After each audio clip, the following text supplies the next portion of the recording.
Então vamos lá. Alguns comandos eles têm recursos próprios, né? Ele tem uma sintaxe própria. O switch é um deles. Cada vez que você colocar um caso, você não pode fechar a linha com ponto e vírgula. Você vai ter que fechar a linha com 2 pontos aqui, ó, porque é como se ele tivesse uma continuação, né? Caso seja Delphi, caso seja ASP, caso seja isso aqui, ele vai então fazer e vai me mostrar o que tiver aqui dentro. Então é uma coisa específica para esse comando. Não tem muito um porquê é assim. É simplesmente assim. Então caso Delphi, 2 pontos. Não pode ser um ponto e vírgula aqui. Tomem cuidado com isso aí. Eu vou dar um Ctrl Enter e aqui ele me mostrou o seguinte. Linguagem para web. Por quê? Porque ele percorreu toda essa verificação. Ele sabe que o resultado em que eu estou testando em linguagem é ASP. Então quando ele entrou nesse case, ele viu que é justamente esse, então ele me mostrou essa informação. Da mesma forma aqui, ó, vamos colocar, por exemplo, Xamarin. Pronto, Ctrl Enter, linguagem para mobile. Então é um tipo de teste que é um pouco mais simples que o if, porque ele serve para testar várias coisas de uma só vez.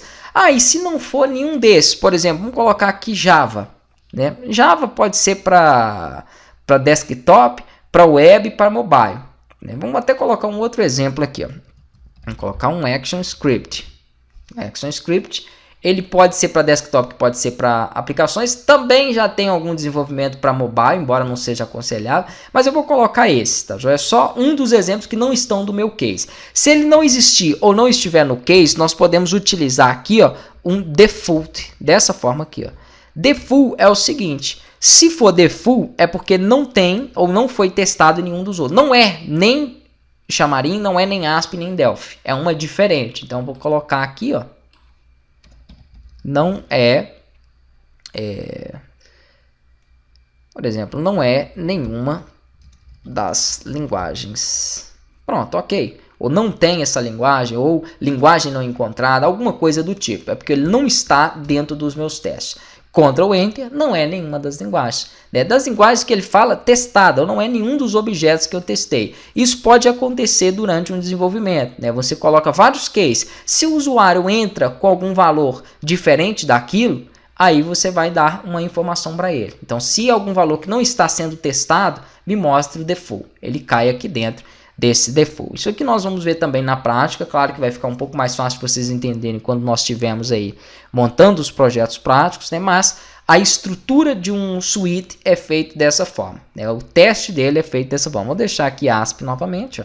Então, nesse caso, ele me mostra a linguagem para o web, porque ele encontrou ele. Se porventura ele receber um valor que não esteja testado, ele cai diretamente aqui dentro do default.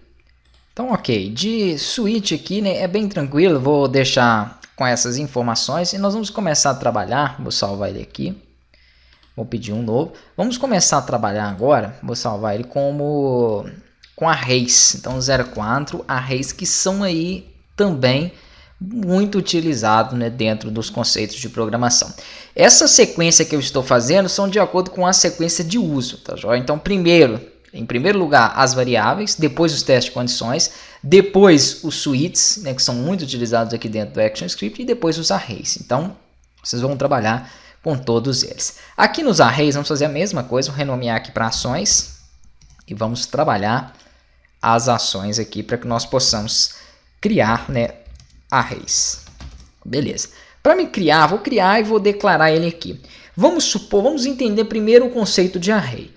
Vamos supor que eu tenha que montar uma salada de frutas. Eu gosto sempre de dar em qualquer linguagem de programação esse exemplo. E uma salada de frutas, eu vou ter várias frutas. Então, por exemplo, laranja, eu vou ter uva, etc. E são diversas frutas que vão compor aquela salada. Então, é muito mais simples eu criar um objeto chamado salada e associar a esse objeto salada o nome aqui das frutas. Então, basicamente, isso aqui, ó.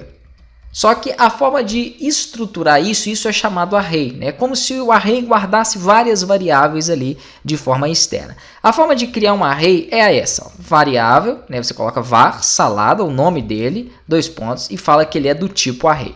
Porque array, ele é somente uma tipagem de variável, assim como string, assim como inteiro, assim como number, assim como as outras que nós vimos. Então, ele não é um objeto específico como as constantes. Ele é um tipo de variável, que é uma variável que serve para guardar outras variáveis ou outros objetos. Nós vamos entender isso aqui melhor, né, nas próximas aulas.